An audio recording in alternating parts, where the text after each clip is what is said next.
La dictadura cívico-militar que se inició con el golpe de Estado del 27 de junio de 1973 aplicó una política sistemática de represión a los opositores basada en la tortura, la prisión y la desaparición forzada. A 40 años del golpe de Estado, esto es lo que la dictadura nos dejó. Este capítulo se lo dedicamos a los derechos humanos.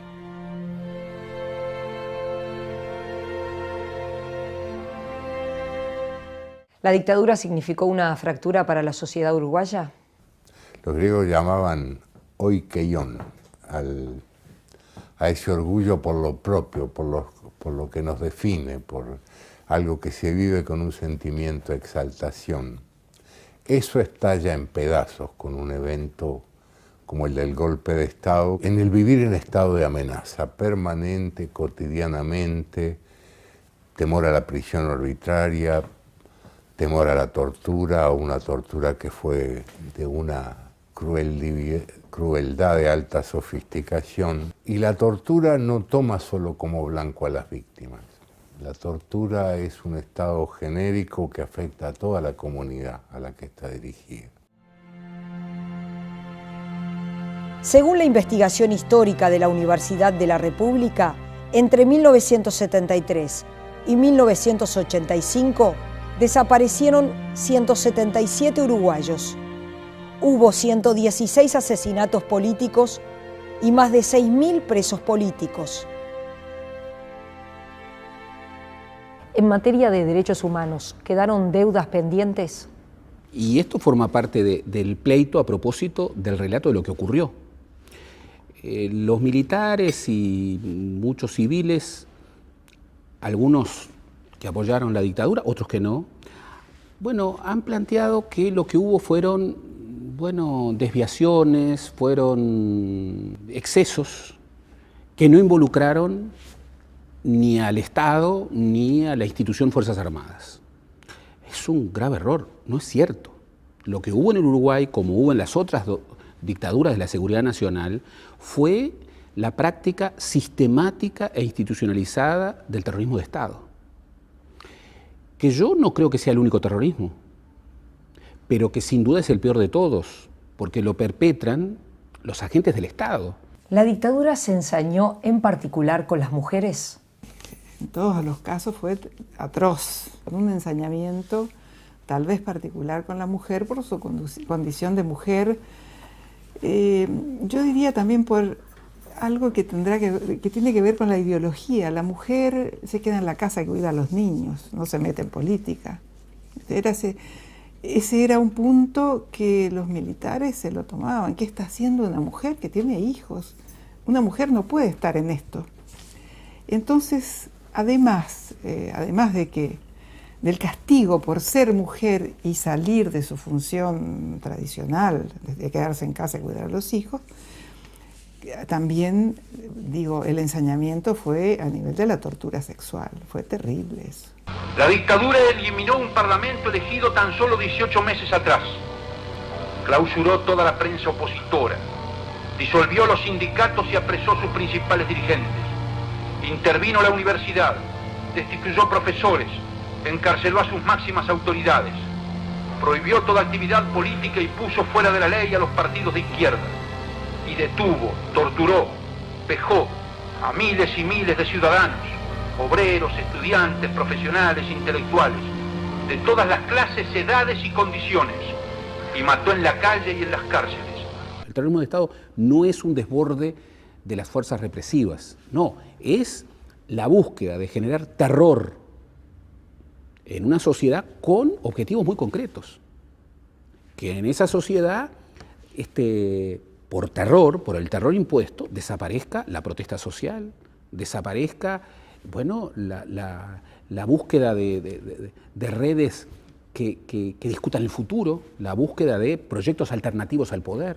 Comienzan las grandes operaciones del terrorismo de Estado, que tuvieron como foco al Partido Comunista, que tenía una acción clandestina de oposición a la dictadura. Lo que tenían como foco era, algunos sectores que todavía se mantenían en red, sobre todo en Argentina. No debemos olvidar de que la mayoría de los desaparecidos uruguayos se dan en Argentina como consecuencia del Plan Cóndor. El secuestro y asesinato de opositores no conoció fronteras. La Operación Cóndor, acción coordinada de las dictaduras de la región, hizo del Cono Sur un campo de represión e intercambio de prisioneros. Cuando Ferreira Aldunate denuncia en el Parlamento norteamericano, en el Congreso, los atentados a los derechos humanos, el embajador norteamericano que estaba en Montevideo va allá y dice: no, en realidad Uruguay fue un país que pasó por una instancia de agresión comunista muy fuerte y entonces eso obligó a tomar medidas duras, pero ahora la situación se está normalizando, y acababan de asesinar a Miguelino Gutiérrez Ruiz. Era allí, octubre del 76. Yo estaba en Montevideo, una hermana mía que vivía en Argentina en ese momento estaba en Montevideo. Cuando yo llego al liceo me dice lo de mi padre y además ella anuncia que es muy difícil que aparezca. La autopsia da que no fue muerto enseguida, que él, Gutiérrez Ruiz, Rosario Barredo y Willy Huailot fueron asesinados 48 horas después que su secuestro. Y a partir de allí, bueno, es un cambio radical en la vida para ustedes. Sí, es un cambio radical en la vida para nosotros y para todo el país. Mi hermano Selmar siempre dice, no le estoy robando en esto algunas anécdotas de él, pero dice que mi padre, cuando se le decía tenés que irte de la Argentina, él decía: cuando se desate el horror va a haber alguna señal que nos lo indique, y ese será el momento.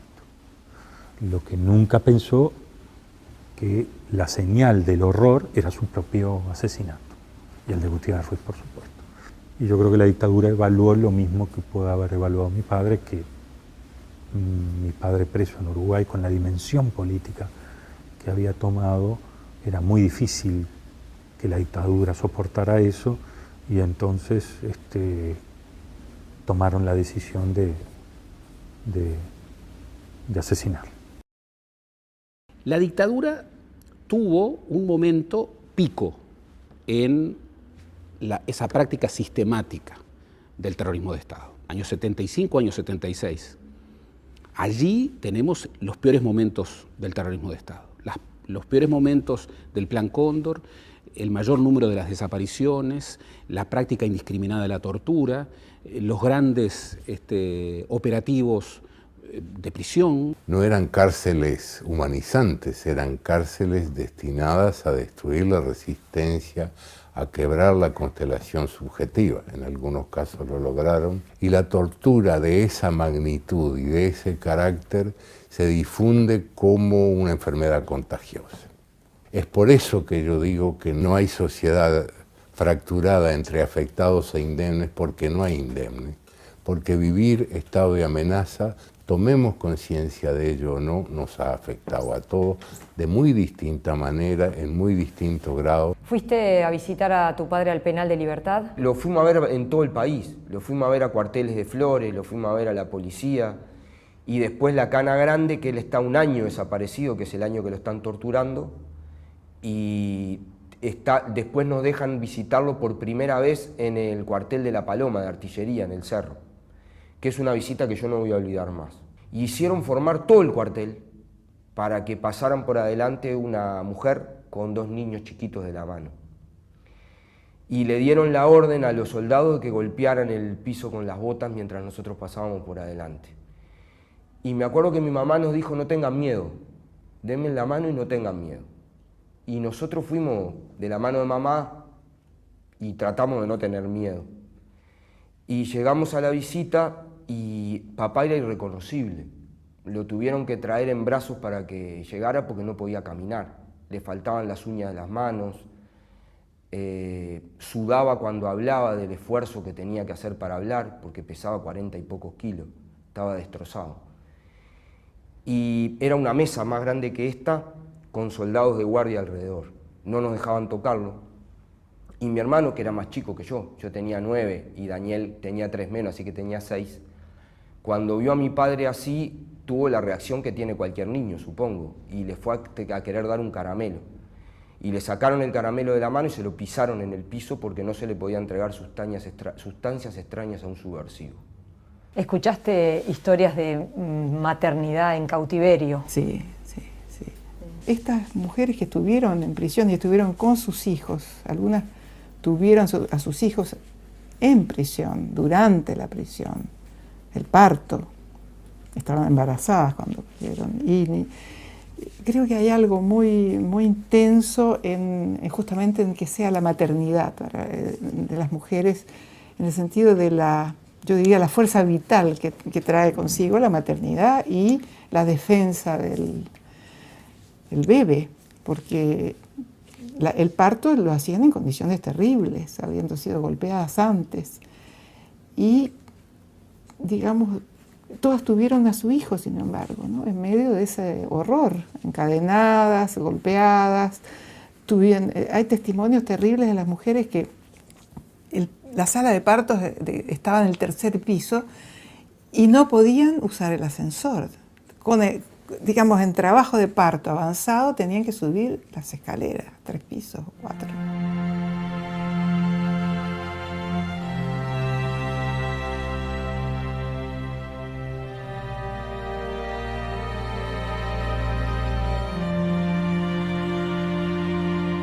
Tú salís mañana caminando de tu casa sin haber hecho nada grave, salvo no estar de acuerdo con la dictadura, y en la esquina para una camioneta, se abre, una de esas tipo combi, se abre, te meten para adentro, te meten una capucha, al piso, llegás a un lugar, después de un trayecto largo, te desnudan, te cuelgan para atrás, te izan con una roldana y te empiezan a dar picana.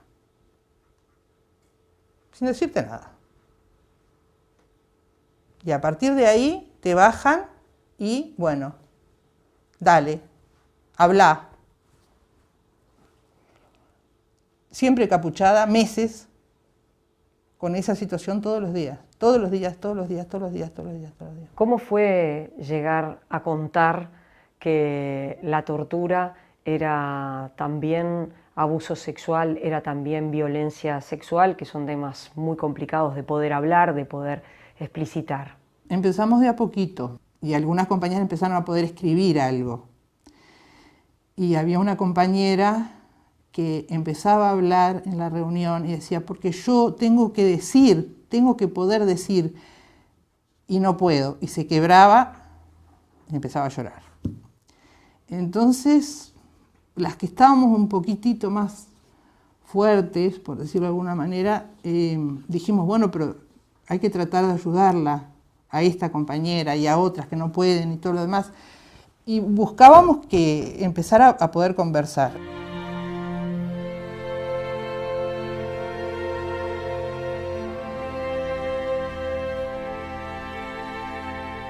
Yo dejé de ver a mi viejo a los 11 años. Entonces, ¿qué recuerdo yo de mi viejo? En realidad es la construcción a partir de los relatos. Y lo increíble de eso es realmente cómo vos construís el personaje en base a lo que vos viviste y a lo que te contaron. Y hay un punto en que ya no sabés si vos lo viviste o te lo contaron. ¿Cómo fue la vida tuya, de tu familia, después de la desaparición de tu padre? Ahí hay una figura central, que lo fue desde siempre. Son los Edipos. Pero mi vieja fue una tipa formidable. El personaje público es mi viejo. Al lado, adelante de ese personaje público, hay una mujer que banca todo. Yo quiero que consideres un minuto nomás lo que es para una mujer. Mi vieja era del 26, o sea, tenía 49, 50 años en ese momento. Se queda con 2 chiquilines, uno de 11 años y otro de 13 años, sola. Alguna vez me han preguntado, ¿y cuándo te convenciste de que tu padre no volvía? No sé cuándo. En realidad es un proceso, no hay un día que vos decís, ya no vuelve. Empezás a construir la vida con esa posibilidad. Cómo empezás a generar los procesos de aprender a vivir con eso, de seguir viviendo, porque estás condenado a seguir viviendo. Yo caigo preso preparando un año después, en el 81, una volanteada por el 27 de junio de 1981. En esa redada, en esos días, cae la dirección clandestina de la FEU, la dirección clandestina del Partido Comunista, encabezada por la bruja Pachela, por José. Y nosotros éramos un grupo de estudiantes de secundaria que estábamos preparando esas cosas y nos delatan tiras que había en las clases, ¿no? Había profesores tiras y había estudiantes tiras. Y nos fueron a buscar, nos torturaron en inteligencia a la policía en Maldonado y Paraguay. ¿Vos tenías? 16, y era uno de los más grandes de ese grupo de secundaria. Nos dieron muchísimo, nos dieron mucho. Nos preguntaban por un mimeógrafo donde se hicieron los volantes, por un arsenal de armas que ellos mismos sabían que no existían y que no teníamos la menor idea. Y hubo como 2 etapas en la tortura. Una fue con la policía y la segunda fue cuando llega el ejército, encabezada por un señor muy famoso que es el Pajarito Silveira, donde el cambio brusco en la tortura fue que fueron permanentes las violaciones a partir de ahí. La organización sistemática de las violaciones a hombres y mujeres todos los días y muchas veces al día. Hubo momentos en que solamente iban a violarnos. Cuando nos violaron ahí no te preguntan nada cuando te violan, nunca hubo interrogatorio en la violación. Era como para destruirte como gente, ¿no? Para hacerte sentir la piltrafa humana, para destruirte como ser humano, para no construir nada posterior. El objetivo era saber la mejor forma de torturar a un ser humano para lograr sus objetivos. Y el objetivo era ese, era destruir. Era que si vos podías salir, que salieras renegando de todo lo que habías hecho.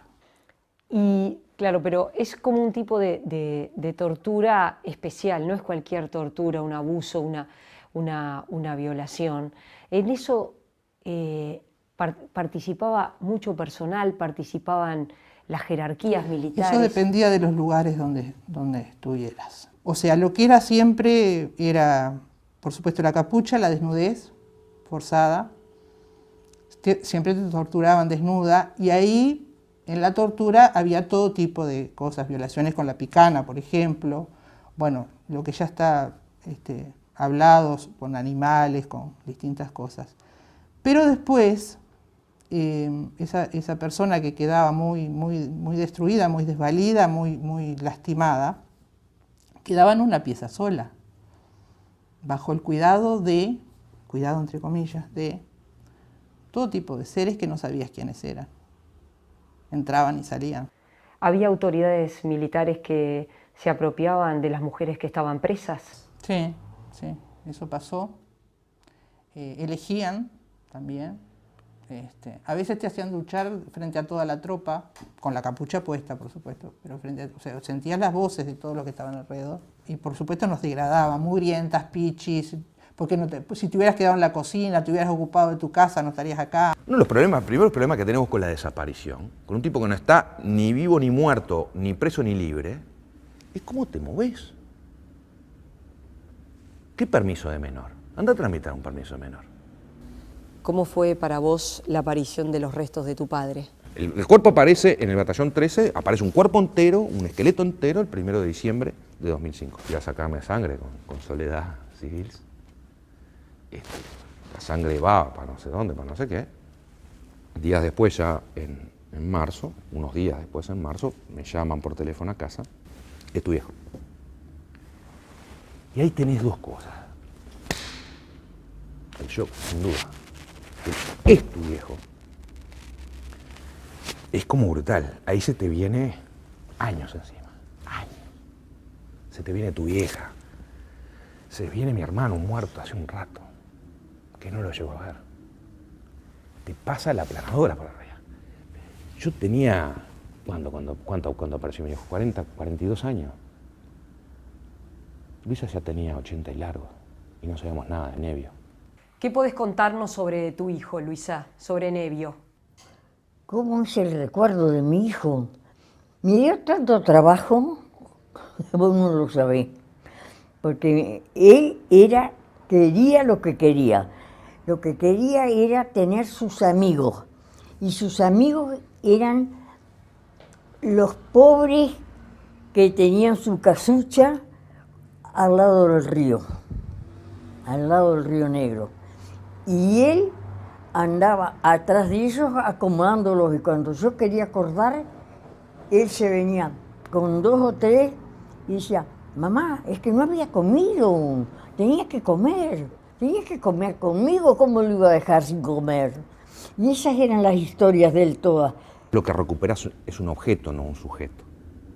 Y efectivamente lo que recibo es una caja de plástico con huesos. Eso no es un sujeto, eso es un objeto. Ahí no está mi viejo. Mi viejo está con el trapo colgado lleno de grasa al lado de la parrilla, haciendo un lechón en la coronilla, gritando en energúmeno al juez, hinchando por Nacional en el anillo medio de la Olímpica. Ahí está.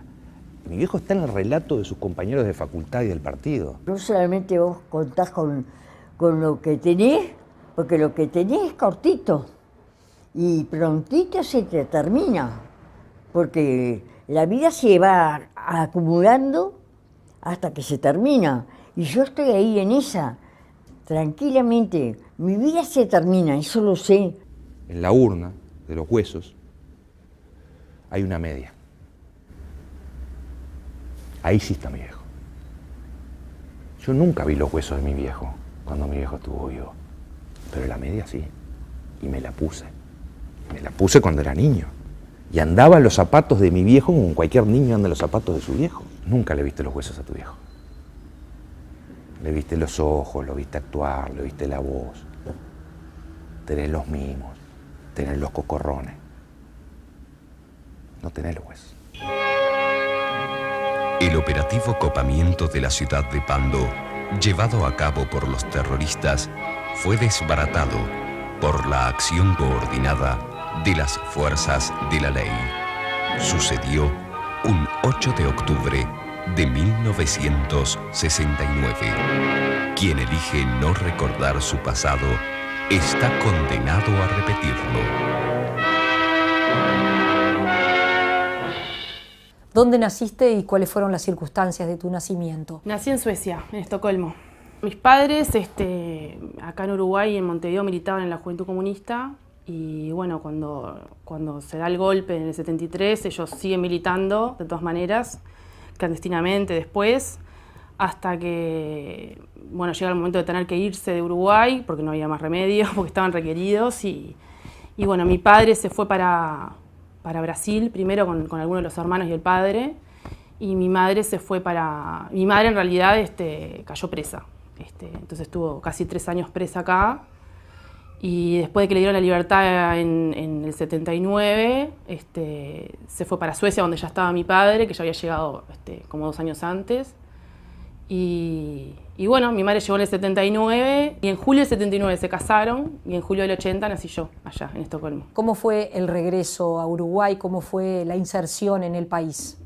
Siempre cuentan mis padres que el regreso fue al final más complicado de lo que se esperaban porque no encontraban trabajo. No encontraban trabajo por haber estado exiliados y más mi madre que había estado presa, o sea, no le daban trabajo por esa situación. Uno, que de a poco va tomando conciencia de las cosas terribles que pasaban acá. Y sobre todo sabiendo que a un ser tan querido como es la madre, le había tocado vivir la peor de las experiencias. Y sí, bueno, fue en la adolescencia, 16, 17 años, que empecé a leer material sobre lo que había pasado acá, descripciones básicas de los métodos de tortura, ¿no? Esa cosa que uno tiene como de tratar de saber, bueno, mi madre estuvo presa en este periodo, en estos lugares que estuvo, y bueno, ¿y qué pasaba en esos lugares, no? Entonces, y bueno, y en realidad ahí me empecé como a enterar de las cosas terribles que se hicieron, de cómo hubo una violación sistemática de los derechos humanos, y bueno, y cómo mi madre fue una de las personas que le tocó pasar por esas situaciones. No es fácil decir esto, pero uno ya lo tiene como asumido. Nos costó, ¿sabes qué, Ana María? Nos costó hasta asumirnos como víctimas. Durante mucho tiempo yo sentí que las víctimas eran los desaparecidos y los muertos, que yo no, porque estaba vivo. Y la tragedia de la dictadura fue tan grande que uno siente que el pedacito que le tocó no importa. Cuando relataron estos hechos a los jueces, ¿con qué se encontraron? ¿Fue aceptado que esto que les sucedió era abuso, era violencia? Y encontramos situaciones bastante diferentes. Jueces que parecía que no estaban muy enterados que había habido un golpe de Estado en este país. Hasta cierto punto justificaban lo que te había pasado, decía, bueno, pero ¿usted qué responsabilidad tenía? Porque a usted la violaron, pero ¿usted es responsable de qué? Y muchas veces uno habla de los militares, ¿no? De los militares implicados, pero la policía, porque en realidad uno de los peores lugares donde ella estuvo, que fue en el Departamento de Inteligencia y Enlace, que fue un lugar donde la torturaron horrible, los que torturaban era la policía, no eran militares. Y los civiles y los médicos que la revisaban, y ellos decidían si aguantaba un poco más la tortura o si había que dejarla unos días tranquila. Y uno tiene que aprender a vivir con eso, ¿no? Y con un país que en realidad con todo ese tema prefiere hacer la plancha. Y había cosas de crueldad terribles. Por ejemplo, ellos tenían 5 litros de leche para repartir entre los niños en una gran olla y un anafre chiquito. Y la cuidadora a las 5 de la mañana, ellas ponían muy temprano a calentar la leche porque iba muy despacito. Una de las guardianas entraba y apagaba el anafre. Apagaba para que se enfriara la leche. Es decir, esas cosas sutiles de perversas, ¿no? que estaban en todos lados. Porque además de hacer cantar a la gente, de apalear, de violar, de golpear, había ese destrato, ¿no? Incluso de otra mujer guardiana. Cuando vos seguís amontonando verdad y verdad y verdad y verdad, llega un momento en que la impunidad no tiene lugar, la impunidad sale y ahí queda la justicia. Cuando 28 mujeres dijeron su verdad y contaron sus cosas espantosas, espeluznantes, y lo dijeron con lágrimas, porque yo salí llorando del juzgado y la mayoría de las compañeras salimos llorando con una angustia impresionante, porque no es lo mismo recordar un hecho, que lo puedo hacer contigo, que revivir. Frente al juez, a los jueces, nosotros revivimos porque por las propias preguntas que se hacen y por la situación que te encontrás, de que como que te encontrás por fin 30 años después pudiendo hablar de lo que te pasó y de lo que le pasó a otros compañeros que estaban ahí adentro, el revivir te remueve todo.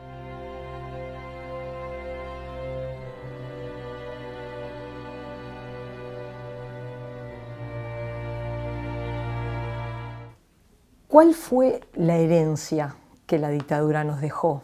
Una de las herencias que dejó la dictadura es transformar esa diversidad en una cosa de polaridad, de amigo, que es la gente como uno, la gente como yo, y de enemigo, el que no es como yo. Ese crear un mundo binario de buenos y malos, de enemigos, de adversarios, esa supresión de la diversidad por la creación de un supremo bien en un lado y de un supremo mal en el otro, creo que es una herencia que afecta largamente la mente de los uruguayos de la postdictadura. Creemos que es necesaria la memoria para nuestro país, que es necesaria la memoria de lo que pasó en toda Latinoamérica con las dictaduras. Y creo que va a haber más Nevios, más Raúles, más Luis Eduardo, más muchos nombres que me vienen a la cabeza de los desaparecidos, para que sus nombres nos traigan del recuerdo que no se nos va a ir de todo lo que hizo aquella juventud, que lo único que buscó era un mundo mejor para todo el Uruguay, luchando siempre para que nunca más pase lo mismo en nuestro país, que nunca más no sea una palabra, que nunca más sea el nunca más desaparecidos ni dictaduras en Uruguay. Esa es mi manera de pensar. Cuando esos que dicen borremos con la amnesia y la amnistía y fabriquemos un futuro, lo que legamos a las generaciones es decir, bueno, hubo crimen, hubo horror, pero no importa. La trivialización del crimen es la peor herencia que podemos dejar los que vivimos este periodo a las generaciones que llegan.